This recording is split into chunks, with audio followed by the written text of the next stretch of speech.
Thank you. Namai Haramai, welcome everybody to another update. I've had a chance, Stephen, to look at the slides. It's just 5 slides tonight, I think, so nice and light load, but nevertheless some useful updates for the group. So we'll just note the apologies for lateness of Richard and Keith, who's stuck in a traffic jam, as we heard, and Lisa Thompson, Councillor Thompson, also presents her apologies. So with that, Stephen, we're in your hands. Oh, cool. Thanks, Councillor. I've had to enhance the slides because there was a sneak preview again today. I went to the Raglan Community Board for a quick second, and John and Chris were busy, so they're very busy guys. I appreciate you coming to this session as well. I'll try and make it a bit more interesting, spice it up, but I'll just share my screen now. You are hopefully seeing it? No, not quite yet. You need to go spicier still. More spice. We can't see anything yet. Oh, I'll try this one. Share. Yep. Are we looking good? Yep. Okay, cool. Okay, I'm just going to get rid of the. Okay, cool.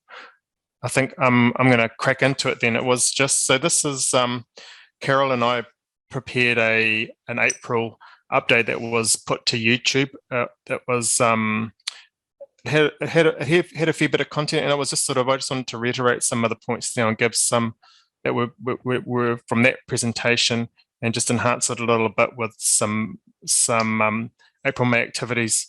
So keeping it to the drilling down to what we need to talk about is the treatment update and the discharge update. So the first part I want to talk to is about some immediate treatment upgrades that are proposed and being investigated now.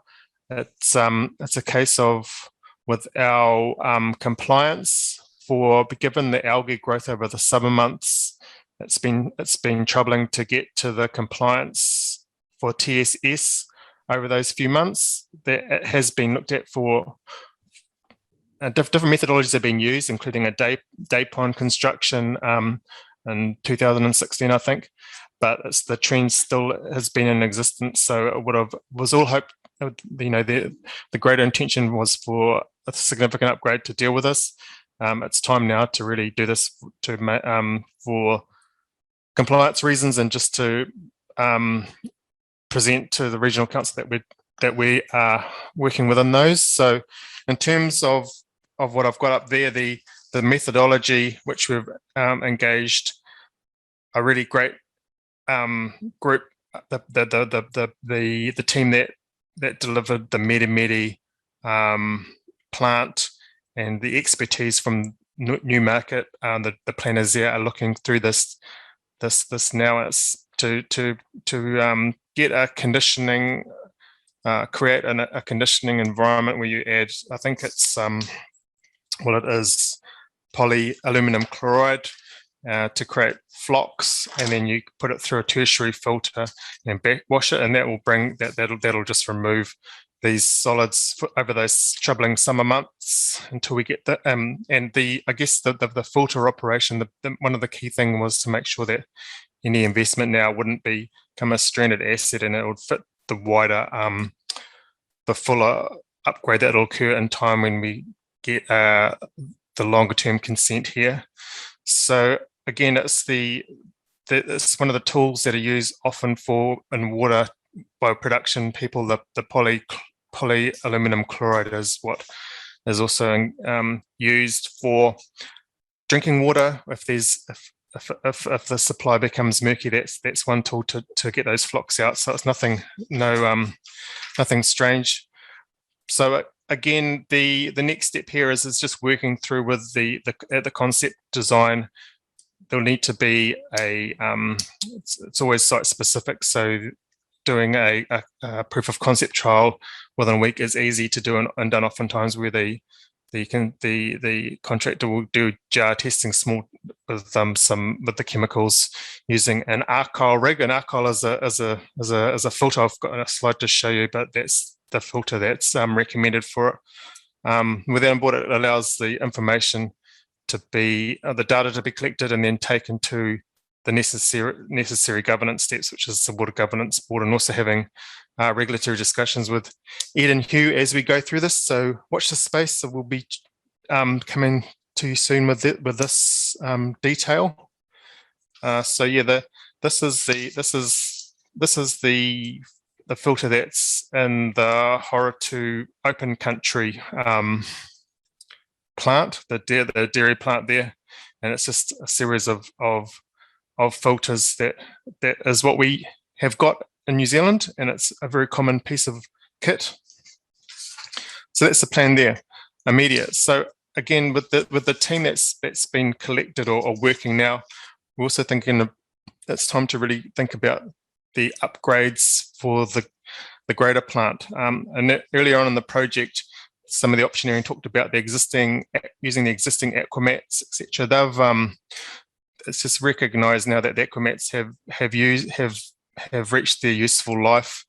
They're last year's model. They're older. It's the old model. We have to really consider what is the best treatment that would accompany the likely best practical option and the desire and the absolute need for helping the community, which is a land-based discharge. And so putting that optioneering out there, there wasn't a whole heap of things to consider, but there was some to consider: an activated sludge or a sequence batch reactor model. And so the sequence batch reactor model, it gets terribly complicated. I try and keep up with engineers, but I just can't. But all I've just shown there is this is a pond in the plant, the pond in the Raglan plant that was constructed last consenting rounds. They're very deep. They're 3 meters deep, which is unusual and actually really good for a wastewater treatment plant.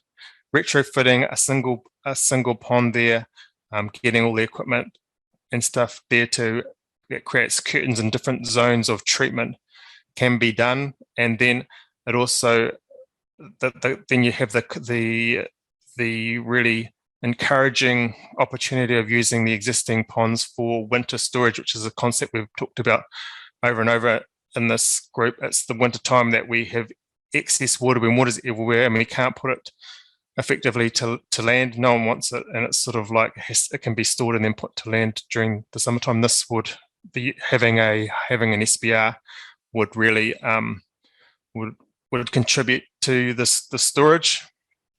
And so it's sort of like the key query there: does this lock in a discharge solution also? And the answer is no. It's you can play with this a lot, and you can, and it's again, if there's, I'm always striving for 100% land solution, and so that this in itself would be useful if it's sort of, if there's an interim time when that can't be reached, and we have to, and we've brought it to the community, everyone's saying we're struggling, but there could be a period where this can't be reached. There's going to be some greater a component to go to water or through land and some other mechanism for an interim amount of time. Then there's ability to add on to that with smaller MBR units. Smaller scale makes it more affordable, actually fitting into our funding envelope.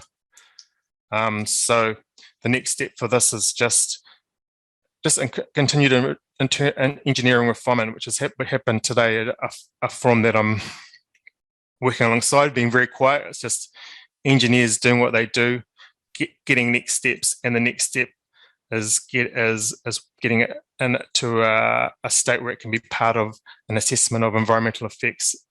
We know that the biowind modelling, or the modelling that accompanies this, you understand the nutrient level that come out of it, and just with the studies that have been done to date, it really positively affects the discharge in terms of the nutrient was always going to be the limiting factor of applying to land, because you don't want to overload lands. That's a concept you can't if you put nutrients in and plants can't grow and use it for photosynthesis, it becomes overloaded, and there's problems. There's examples in New Zealand where that's happened, and it's not a good scene. When you take the nutrients out, you can still reuse the nutrients to use the nutrients and store it in the ground during the winter times for summer growth, etc. But you need lesser areas because lesser areas for the discharge. So my notes, next steps in terms of again going to the governance board in time, continue to talk to key stakeholders within this group, hapu, and also having definitely keeping Ed and Hugh up to speed where things are going. Yeah, retrofits existing infrastructure and complements subsurface drip irrigation. I'm going to just scooch over to the next part of the discussion is the discharge upgrade. It's really, again, it's been a good day. We've had an additional meeting today with Carol, our property manager, and Keith, just to relaunch where we are going with this. And again, we've had investigations that have just meant that we can't. It's just established that it's not useful for the project in terms of a reuse. No, in terms of a discharge solution, i.e. the golf course. And we've had some of the discussions with landowners. Again, it's veering towards leases, which isn't entirely suitable for public spend. I'm still working along with the larger landowners or larger landowner in Mangatawhiri. You have to present business cases, and we also have to present business cases to an area off Te Hurawai Road. But I guess the image there just shows, I've just put a little sort of dotted worm on the page. And again, this is a very broad brush indication of the loamy soils versus the clayey soils. And the younger loamy soils in Raglan will always be the fuller solution here. So this is the area that we really have to target and consider the go back again with a revised consideration of what the treatment optioneering can allow for in terms of discharge. Like I've put there by this arrow, with the existing nutrients, the revised calculations would be you need 24 hectares of good soils for the existing flow, more for the 2050 flow. When you have the nutrients through an upgrade, then it starts coming down lower. It halves for the 2020 flow, and the 2050 it becomes more workable in terms of where we were before. It's worth an extra nudge just to go back. And again, I've talked to many of the landowners again, but working alongside Carol and our property manager can keep going again while still keeping our existing opportunities going as well, and working through just key partners that are happy to talk to us. Bear with. I know it's taking a long process, but this is always going to be hard. I really feel like that we're going to come to a point very, very soon. Trust me. Well, I have to. I've got fingers and toes crossed here. So again, I've just put in terms of May advancements, and when you look at those areas below that dotted worm, that's when we're heading up into the hillier areas. The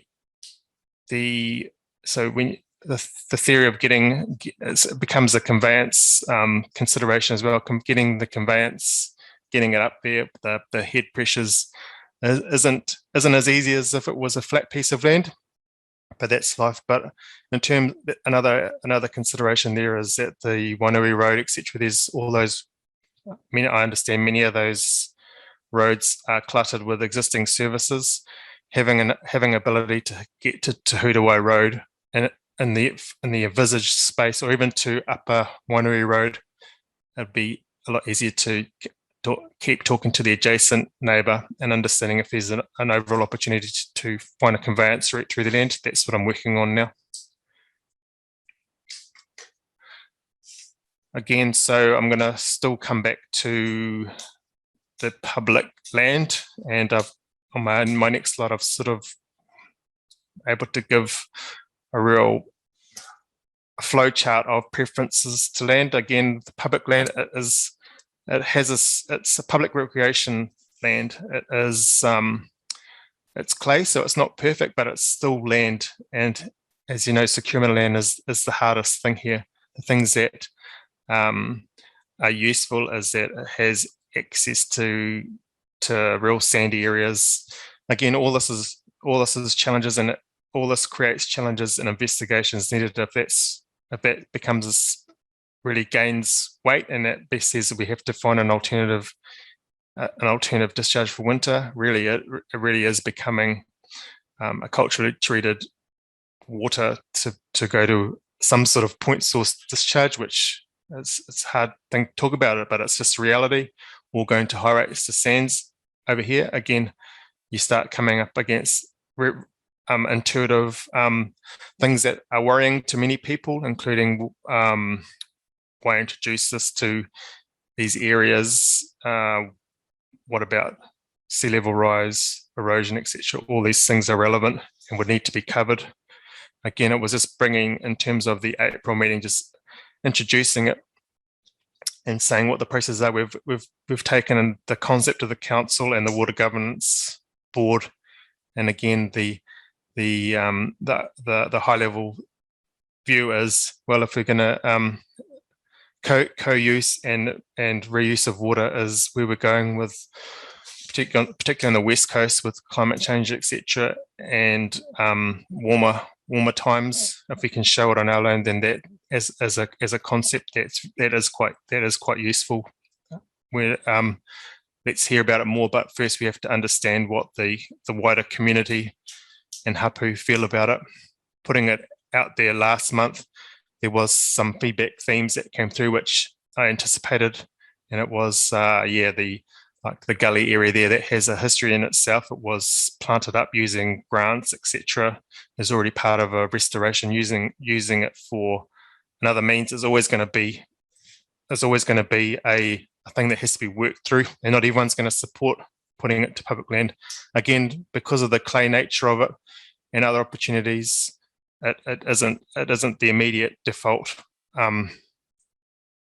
treatments discharge solution because it's hard work. So again, so my key query, does this mean that the use of public land is destined to be the best practical discharge option?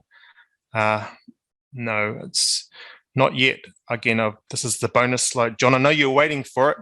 I've just sort of put an order of the preference of securing land. It would always be purchased, so it's in council ownership, a public asset for a time forever without end, within loamy soils, could provide 100% solution. The next point you'd be thinking is an easement within which would remain private with loamy characteristics within the loamy soils. With the risk of doing that, you'd have to also consider an alternative discharge point for reliance when you're dealing with a partner. When things go wrong, there has to be a greater ability to get rid of the water. Not having an alternative discharge would be a huge risk to council and wouldn't be recommended technically. The next point would be a lease registered. Again, the difference between a lease and an easement. An easement becomes an instrument that's shown on a plan, and from a property perspective, property advisors, this is better, upfront and secure.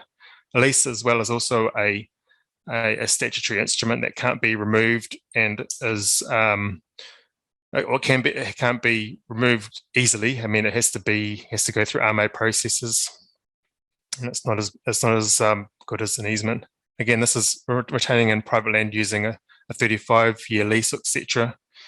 Again, this is the next tier down. It's sort of like we've really tried. Hopefully, everyone can see the evidence. We've tried to actually purchase land in itself. If not, we're starting to get into these points. The last sort of tier would be to really say, even this has fallen over.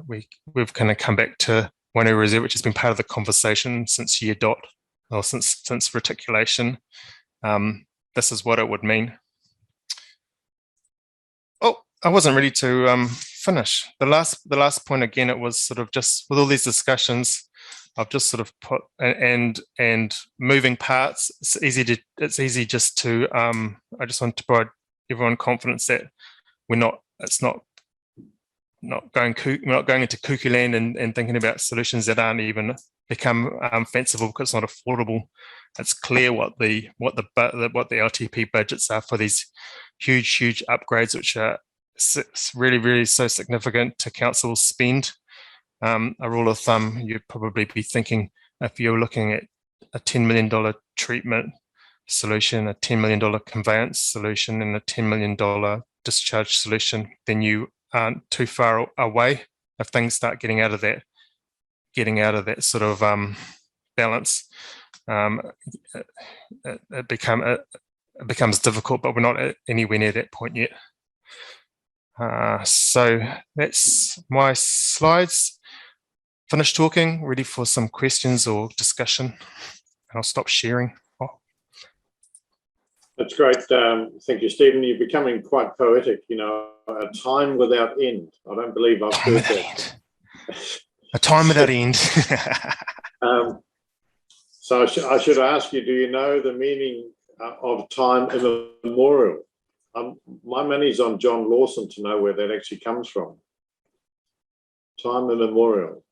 Technically speaking, it's the time before which legal history doesn't exist, right? So from that, it's beyond memory, and specifically July 1189. There we go, the year of the ascension to the throne of King Richard I.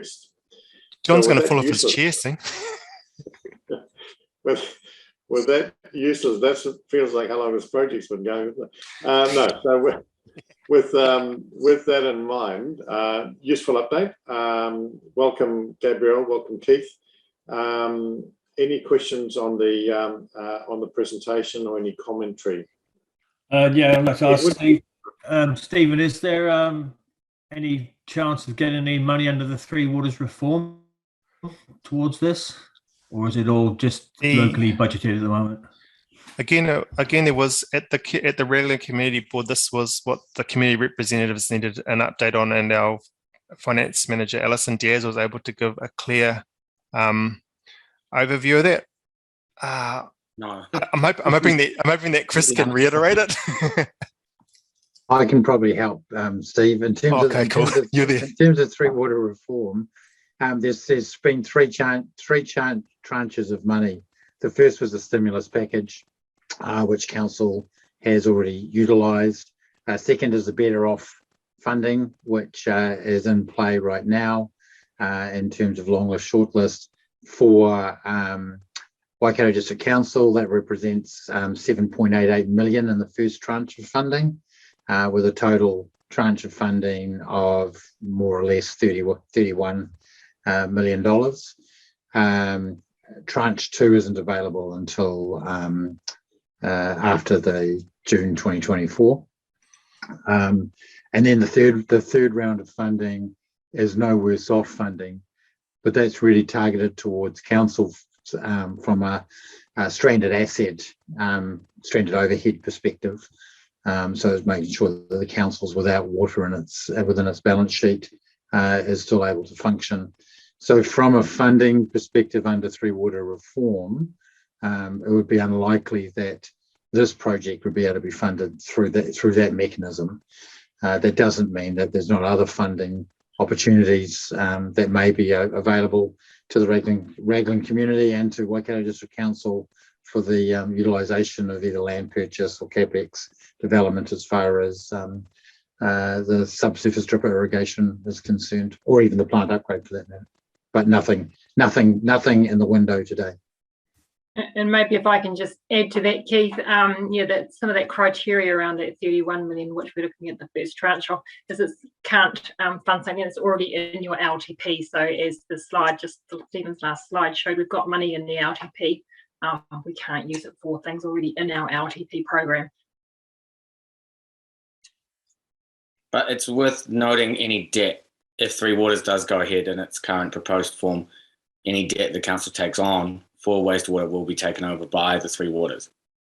Yeah, so if, Chris, you were thinking about the opportunity to perhaps debt fund this sooner than later and then ask for Three Waters to take it over, it's not a bad ploy. However, and there's always a however, our debt cap, council's debt cap, is already pretty close to its ceiling. And even though we've just recently had our credit rating reassessed and we've had an improvement, which means we can go and borrow a little bit more, it's not enough to be able to cover that requirement. And somehow, somewhere, Chris, you would hope that the councils who've got a massive amount of debt versus councils who've paid as they, funded things as they went along, weren't just all given the same treatment. That would be massively unfair to councils that have been prudent. It's not entirely clear how that's going to land, and that's the what's in the public press, I guess, is being talked about as theft of assets. The assets that have already been paid for if they don't have a debt with them. And Waipa, for example, has very little debt up until this point, but they're about to spend 60 something on a new plant, so that changes quickly. But yeah, so there's a lot to be worked through there, and I can't believe that it's just going to be whatever debt you can load in there, government will take without.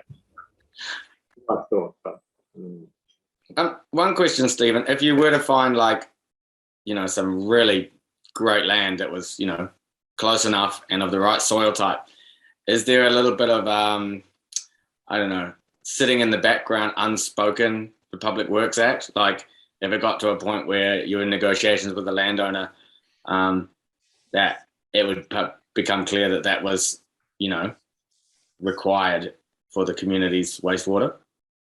Yeah, there's all these operations all this securement of land will happen under the Public Works Act, but you're talking about compulsory acquisition. And again, maybe not compulsory, but the suggestion of.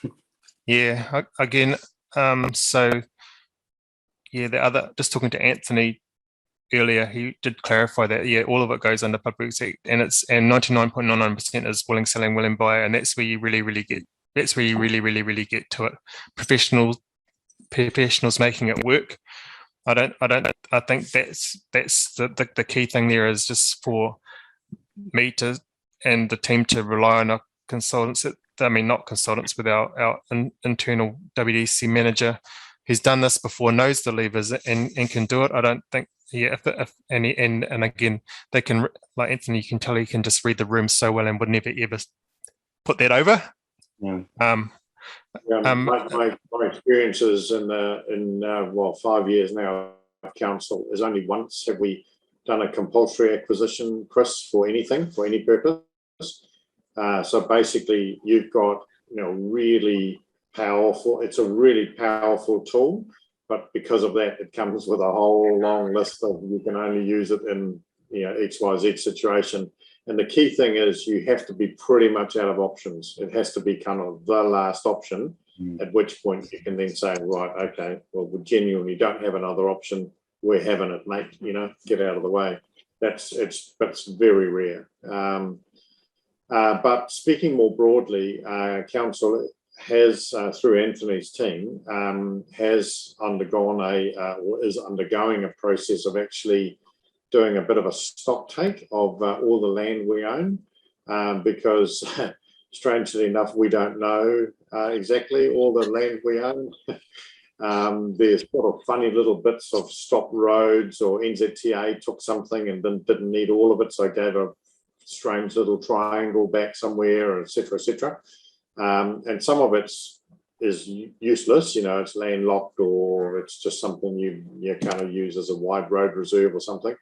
But other bits actually are, useful to someone, possibly us, but possibly better for somebody else. So we are going through a process of actually saying, well, let's sell the bits that we don't need, that don't have a purpose, and let's leave that money in like a war chest. So when there is something that we need, particularly in growing communities, when you want to secure, space for a library or a park or something later on for a community purpose, let's grab some of those bits because, you know, prices are only going one way in most of our communities. So there is, you know, that could be something that's outside or in addition to the budgets here. The budgets here are very much about, you know, the wastewater infrastructure and those sorts of things. There might be something else in terms of land acquisition, should that be the path we go down. Any other questions, comments? I was wondering on the Wainui Reserve slide why there's land either side of the pine forest, but not the pine forest itself. Yeah. What in terms of installation, you'd be wanting to remove the pine forest. You could probably do surface strip through the pine forest like they've done in Rotorua, but the technical advice is that it'd be difficult to put a workable subsurface strip which goes 20 to 30 centimeters within the pine forest. That's it, John. But I'll tell you what. I'll get you some. I'll send you a message tomorrow and just give you a couple more bullet points from our technical experts. Yeah, because the pine forest itself is probably due for cropping anyway, because it was planted, about 25 years ago. Yeah. So it's coming up to maturity. And as far as I understand it, there's not been a decision made as to what ought to replace it. So I don't think it ought to be ruled out in those terms. It could be replaced by a native forest, and the irrigation could help the native forest regenerate. So, I think that might be an option to bear in mind if you do need that extra land, and it's quite a sizable area if the soil otherwise is suitable. I just know that there has been harvesting plans for the area, and look at them. They're huge. Even the pines that are within the wastewater treatment plant. It's just I don't know if a time or date for it to occur. The reserve management plan would have addressed it. I just can't recall what it had said. Is that what you're talking about, the timing for it from the reserve management plan that's just occurred? My recollection without looking at the reserve management plan again is that it rather fudged the issue. So I don't think it specified what was going to happen, but there have been discussions in the past about that pine forest and about when it was going to be felled, or indeed whether it was going to be felled, because of course it's now got a cycle track through it as well. And there were quite a few discussions when the cycle track was put in as to how much longer it was going to be before the whole area was ripped up and they had to have another go at it. So I think, if it was useful for irrigation, then I think it might well be worth considering it and including it as part of the estimates that you're looking at. But of course, it needs discussion with everybody involved to sort that out if you do decide on that. But it should be an option, I think. Okay, I'll send an email. I'll send an email after this meeting. It's easy for me to do. It's easy just to follow it up why it was, because it was looked at. I remember walking through it with the expert saying, very hard to do. And what's the history here? It looks like it's already got an amenity purpose cycle track. Trying to figure that one out would be quite difficult. I think that's John's point, is if the trees disappear, did we just rule it out because we've got trees in a cycle track? If the trees weren't there, would we then consider it differently and use it? Yep. Yeah, and it's we own it, and would still have a co-use at the end of it. So I think that's a bloody good point, John. Actually, well done. Because I think it was only ever intended to be temporary until it was decided what else to do with that area. And the trees haven't been very well looked after, so they're not going to be very valuable, but there is going to be some value obviously in them. And the alternative is that they're just left until they fall down. But if you had a native forest there rather than a pine forest, it would be rather more valuable, and it would also probably take up the water rather better, because pine trees have pretty much reached their maturity now, if not gone past it. I think that I think that in terms of trees and the recommendations made to date would be that a eucalypt, like when we're talking with the golf course, it would be a eucalyptus forest that has it's called, I've just forgot the name of it, where you cut off them. Yeah, that's the one. That's what's been used in other places, and then that, like, trees don't take very much water compared to pasture and cut and carry, but you're gonna have to have some sort of mechanism to get rid of the nutrients other than just storing and growing trees. But I can easily follow up on that one, and I will. It's a really good point, and I think Chris, was it you talking about flax? I think about a year ago or something. Hemp. You know, yeah, well, hemp. That soaks up, you know, a significant quantity of water. I can't remember. You'll remember. Take over from here, please. Please save me.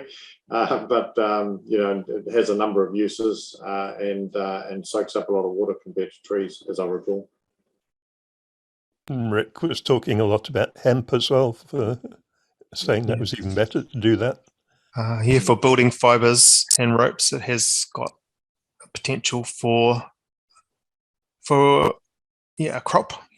Yeah, and even hempcrete was the other thing that I think Rick mentioned. There's a lot of research going on in hemp and concrete and how that can be used. Again, it's sort of, this is, sorry, I'll go quick first. Yeah, this would be, again, it would be, we're talking about sort of in terms of it's just reuse operation. It's reuse solutions rather than discharge solutions. Like the area on that hill, it's still going to be the clayey soils.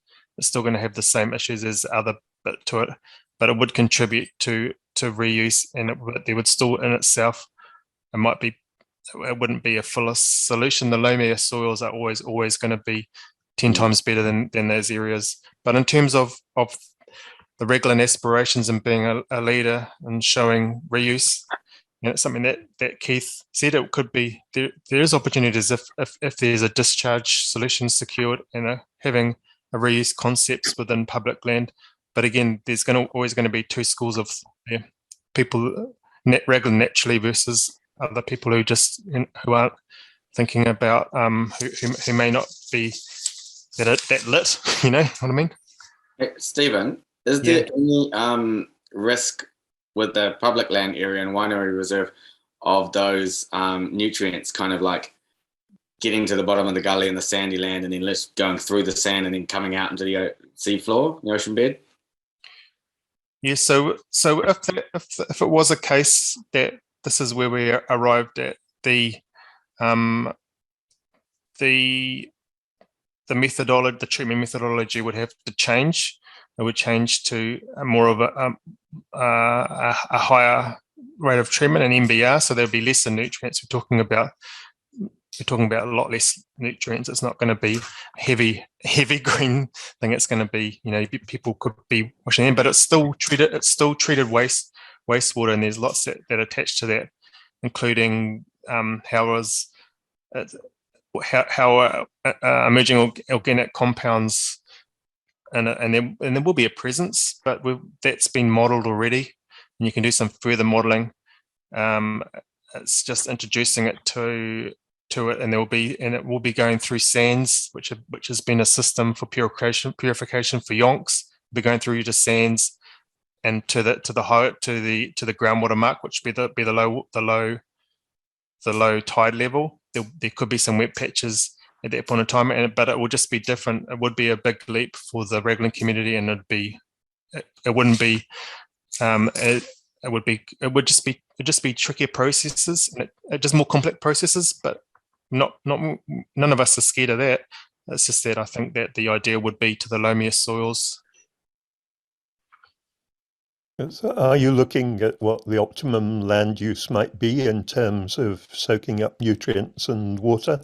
Or Yes. are you looking at existing land uses and not looking at alternatives? Definitely cut and carry, and it's always lucerne and pasture. as the top tier. Existing land uses, we're talking about cows and cattle. That isn't really compatible with subsurface. You know that, yes. Yeah. So it would add a lot to the maintenance needs, would it, if you had cattle on it? And presumably the other uses would be lower maintenance for the drip feed. Is that right? Adding animals base to it can damage it, and it doesn't. And yeah, and you're right. It just adds the nutrients. The cut and carry is the concept to instead of having one cropping cycle, you have 2 or 3 during the summer, and you take up the nutrients that are stored as ammonium rather than ammonium nitrate, and it's used for photosynthesis. That's how you do it. You have areas that are, yeah, that's the general methodology. I keep hearing someone's voice in the background. Is that just voices in my head, or does someone else have a question? It might be me. Oh, maybe that's not very clear. Oh, it's Gabrielle. She's the voice in everyone's head. Oh God, no. You haven't moved, Gabrielle. Have you got up and had a drink of water today? Oh, after that meeting. No, I had a bit of a break. Yep. Oh, that's good. Yeah.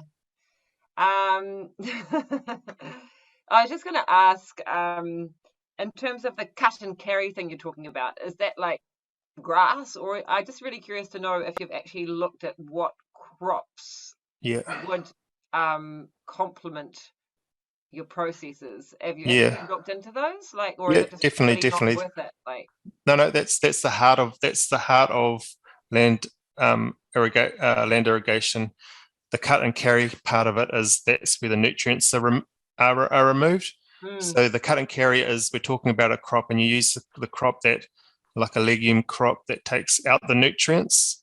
Lucerin's really good for that, and it has a use as well. It's sort of like, again, when you do subsurface drip, and I know it's under the ground, and it's sort of, in terms of contact with the land, it's not even comparable to surface drip or other things that come under the California code. But again, it's with Fonterra has a reputation, and they're not going to allow those feeds to be put to their cows that they milk export. But there's other uses as well. Even it can be for feed for lives, for meat or for horses. I don't know, but there is a definite use for it and a market for it. That makes so. That's the short answer. Is you'd be looking at a grass species, a lucerin species, and it's well documented about the effectiveness of others. It's the topography as well. Like, some of the lands may not be perfect because it's steep, but that's when you put a slower rate, and you'd have things like a eucalyptus or a native or other areas that are planted up differently. Stephen, I'm sorry to say, it's done quite successfully down in Taupo. They have a cut and carry operation.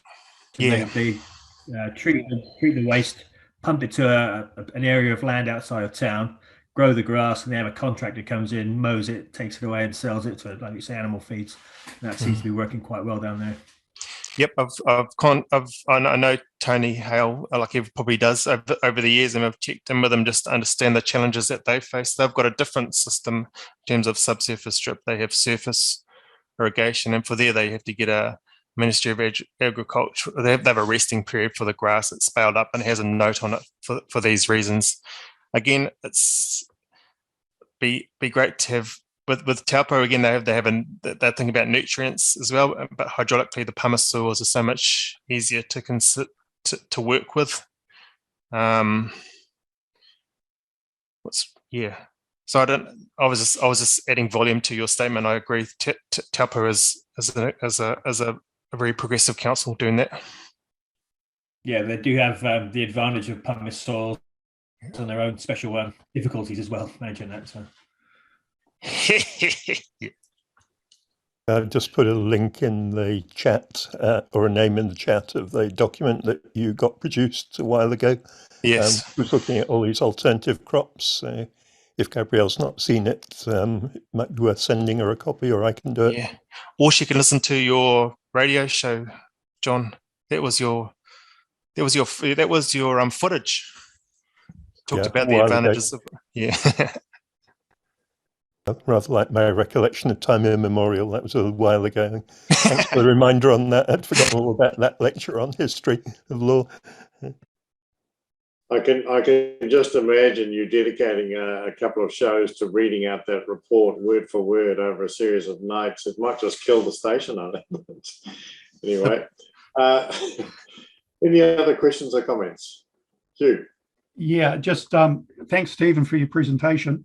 Do you have an update for us on when we can expect a replacement consent? Because I've got my Environmental Performance Committee meeting tomorrow, and I'm sure Councillor Story is going to ask me what's happening in Raglan. So have you got an update when we can expect a replacement application for this new exciting land treatment option that's being investigated? With I guess it's just for the wider group, there has to be absolute certainty with an application. Otherwise, it's not an application that can be received. It does, and so that's the challenge here. We've had the luxury of having the lodged consent and working through this. And I know that we have been given some leeway from the regional council because they really understand the challenges with a land discharge solution compared to others. If you're just putting it to, if you have a agreement in principle with the community and others to put it to a point source or a river discharge, and you're just talking about treatment, that's easy. That's easy. We could, that's what we've got lodged, and you can ask to get that processed at any time, and I get that. So that's your decisions to make, but hopefully you can understand where we're going with this, and I hope that you can just sort of grasp that. I don't think there's ever been this level of investigation. We're really trying to find a land solution, but until that gets developed, it's hard. So all I can really say is that we've got 2 discussion work streams happening with landowners, a letter of support or something that's firmed up with the property manager will allow us to press the green button. And again, when that happens, still trying, Hugh, and if you're getting the borax and it's on you, then that's fine. We can help, and we can work toward a solution that suits the regional council. Thanks, Stephen. Yep. I appreciate the update. And I mean, we've been on this journey with you as well. Yeah. We know that the level of work that you guys have been doing, and we appreciate that. But as you know, councils get criticised about lack of progress regarding applications, and it's all about having the narrative, the story behind all this to be able to progress is being made for a good outcome for the community. Definitely, the buck always stops with the Hugh and the Ed at the end of the day, and it just got to protect our friends. So if you're feeling like it's not workable, then it's time to have that discussion. But again, hopefully there's it's just everyone. I mean, even your masters haven't. This isn't an uncommon thing with discharge consents. They go on with the time, and there's other examples, like particularly the one that was before this, where there was 2 sessions of environmentally court managed mediations, and the last one went for 4 years. No one wants that. That's just lawyers' money, others' money spent nowhere. It's not me doing this work. I won't be doing it. I'll be gone. Stephen, would a realistic answer be it will be after the local body elections and in the next trimester, if we're all honest with each other? After today's session with Keith and Anthony, others, I think that the relaunch approach, just to say we can give one more effort, I think that can be done quite quickly in terms of introducing it to new landowners and just saying, you've heard from us before. Hopefully, we really appreciate the rural community's support with us. Everyone I've talked to in that community has been great, but they're saying we need the land for our own business. We're not a large landowner. We've only got 500 hectares or something like that, but it's different to what we want. It just doesn't work for them, and we just got to appreciate that in terms of. But you never know your luck, because we're talking about a smaller area now. But realistically, we won't have a consent before September, and then there'll be local body elections. We won't be lodging. September. October 8th or something, 6th or 8th or something is the election. I think, Chris, you would be Mm. be unrealistic to say that would be lodging the consent before September. Yeah. Just if you I agree. even if you think about a property transaction, Yeah. and that discussion alone, given that we're May, it would be unlikely. And I agree, it would be unwise as well. Better after the elections and everyone's in it for the next 3 years, and then Yeah, although to be fair, from an election perspective, this is business as usual. It's council. So it's not really about an election in this space. It's about ensuring community well-being, public health, and long-term solution. completely agree. And I can tell you, Chris, this is not a political issue. Like, no one's playing football with this issue. You know, this is very much business as usual, and we know the solution is required. You know, Carol, Just thank you for patience. what the timeline is for putting those archive filters in? Are they going to go in sooner rather than later? Or Definitely Sorry. sooner before the next. I mean, we're probably heading out of the problem period now, and we're heading into the cooler months where algae isn't growing. So we'll see that dip down like that. These are the annual trends. So by the next time when you'd expect it to be out of compliance, there'll be a treatment in place, with the only waiver going through the necessary the things. But as you saw, those filters aren't huge. It's just an operational thing that can be used for the longer. Wouldn't be a lost asset in itself. Sorry, Carol, you got your hand up. Yeah, thanks, Stephen. I was just going to add to that discussion, and I guess Chris's question about when might be lodged in September. I think a huge amount depends on which property ends up being the desired one, or the one that we can move forward with, and the ownership of that property. So if that property is in Maori ownership, and we end up either purchasing or an easement or tying it up in a lease for a long period of time, even if we get agreement with the owners of that property, it's likely to have to go through the Maori Land Court, which is potentially a 6 to 12 month process. So it really just depends on who the owners are and the willingness to enter into an agreement from the land owners that we're currently interacting with.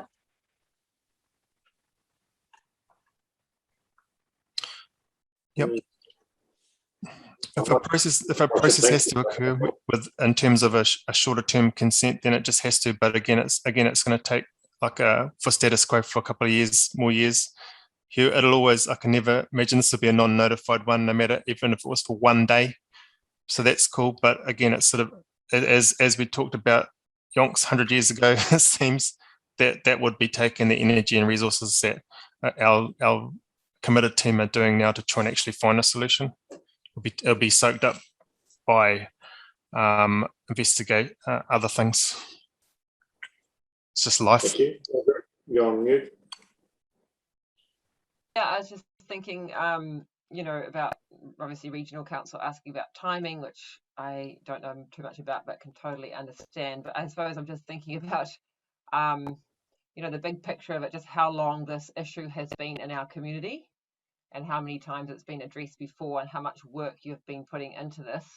And just from my own feeling, as long as it's progressing and you're not stopping or going backwards, like, we need to all just run with it, don't we, somehow?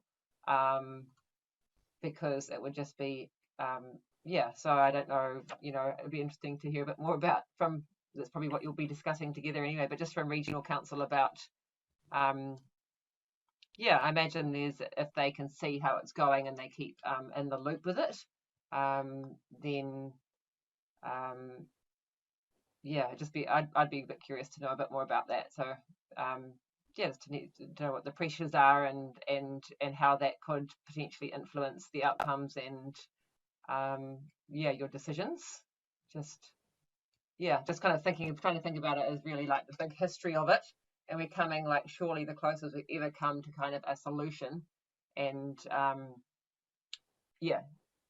mean, from my point of view, surely we're all going to work together to that point, unless it's just freezes. But I'd be interested to know if that's not the case, if at some point regional council go like, nah, it's just too long, can't keep doing this. So I think I'll bravely dare to speak, not on behalf of regional council, because that would be inappropriate, but as a fellow politician, I'm looking at Pam now,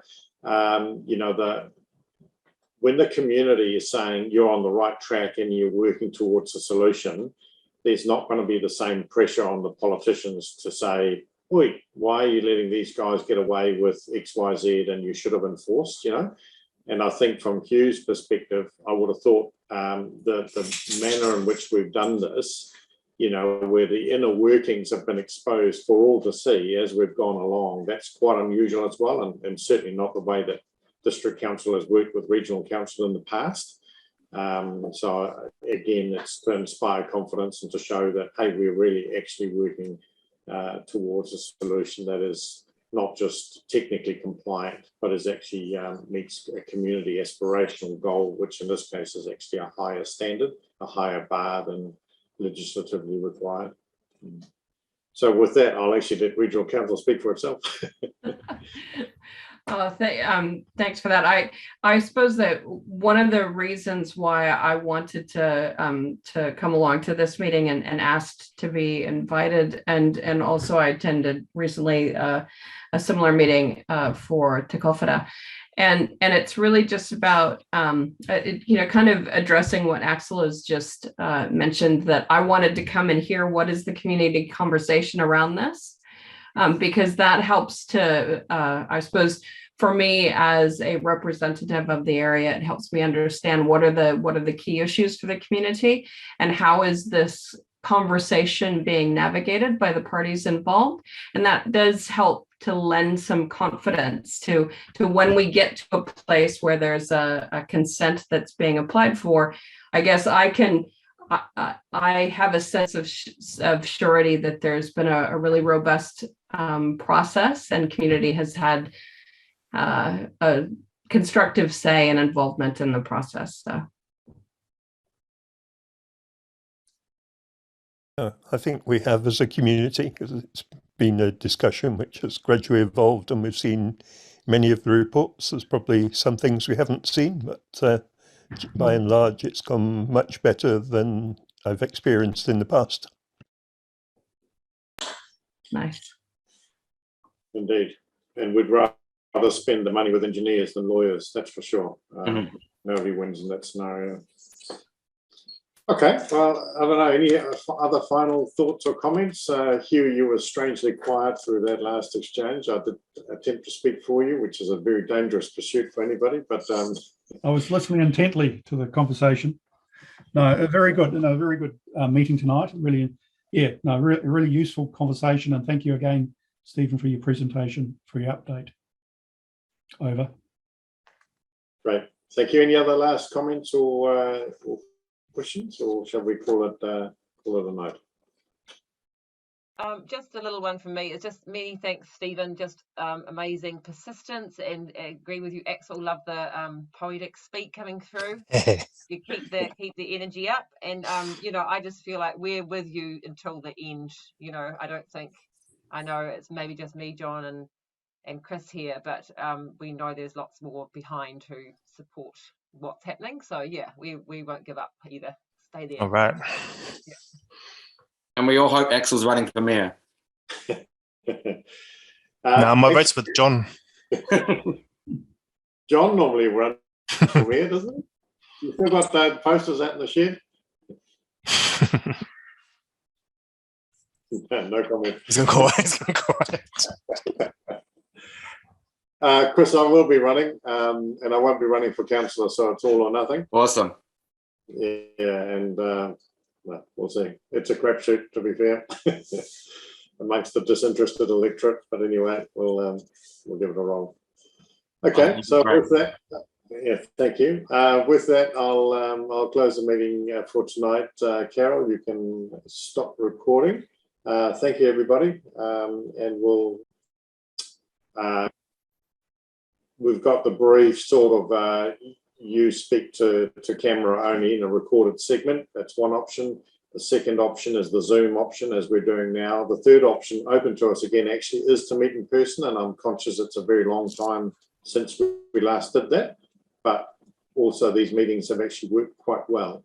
Does the group have preference as to how we might meet next? What's best for your workflow, Stephen? Preference is having definitely having a Zoom like this, which enables a record for it might only get 30 views, but that's still 30 people looking at it. But again, it was sort of if it's just if it seems like it's becoming a drain on people, then the having the smaller brief 6-minute video is equally as fine. It just depends on what's needed. It depends on the content, I guess. Yes, You just depends kind of on our like leave that process. a bit up to you to decide, you know, like I think if you feel there's a need to have a Zoom meeting like this, I don't know, we're open to that, aren't we? You know, whereas if you feel just a little update video, I just feel like you'll probably know that more than us. Yeah. My guts think that there's just to really keep the foot on the gas with this one. That is a Zoom next month is going to be fun. I'll just have to check in with Carol and Keith, but that's my gut feeling. Yep. And I was just going to say that it will depend if it's largely about the property, then we can't always discuss that as well. So it depends how much information we've got that we can openly share at this point as well, while we're dealing with individual, working with individual property owners. So we don't want to call a Zoom if we haven't got enough material, but we'll certainly, if we do, then absolutely, so we can get that feedback and questions from you. And so Carol, Steve, I'm just conscious that a while ago now that we met in that sort of wider public forum, but it was extremely well attended, and there's obviously keen interest here in the wider community. When would be the next sort of inflection point that you might see that we would go back to the wider group? It's not in a month's time, obviously, but it's not in a year's time either. You know, it's when might that be, do you think? Again, it would be useful just to just to talk through themes. Again, reiterate the loamy soil versus the clay soil and what that would mean. Talk about the use of Wainua Reserve and just say that, and theoretically, this really, because of the soil type, it isn't perfect, but because of the frontage to the ocean there and the ability to do a real high treatment, that this is an alternative to the existing point source discharge, which is so abhorrent to Māori.